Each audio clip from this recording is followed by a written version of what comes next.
হ্যাঁ, কারণ আপনারা অনেক কষ্ট করে এবং পরিশ্রম করে দীর্ঘ ৩৭ বছর ধরে আমার সংগঠনের সাথে জড়িত আছে। তো যাই হোক, এই বিশাল মহাসমাবেশ ডাক দেওয়ার একটাই উদ্দেশ্য এবং কারণ যে আপনারা হয়তো অলরেডি জেনে গেছেন যে আমাদের বাংলাদেশের প্রেক্ষাপটে এখন বাংলাদেশের অবস্থা খুবই করুণ কাহিনী। তো আমাদের উচিত একটু দেশ এবং রাষ্ট্র নিয়ে ভাবা, নিজেদের চিন্তা করলে তো শুধু হবে না। আপনারা হয়তো দেখে আসতেছেন যে দীর্ঘ ৩৭ বছর হলো আমরা সবাই গ্রাম পর্যায়ে খেলা করতেছি। তো আমাদের এখন উচিত একটু রাষ্ট্র পর্যায়ে খেলা করা। তাতে আপনাদের মতামত কি? সুন্দরভাবে কথা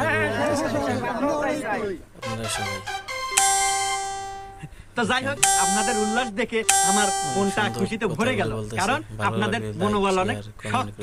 তো যাই হোক, দেখেন আমাদের কিন্তু ক্ষমতার কোনো কমতি নাই। আপনার জেলা থেকে শুরু করে একদম পৌরসভা, ইউনিয়ন, তারপরে গ্রাম, গ্রামগঞ্জের রাস্তাঘাট, অলি গলি, এমনকি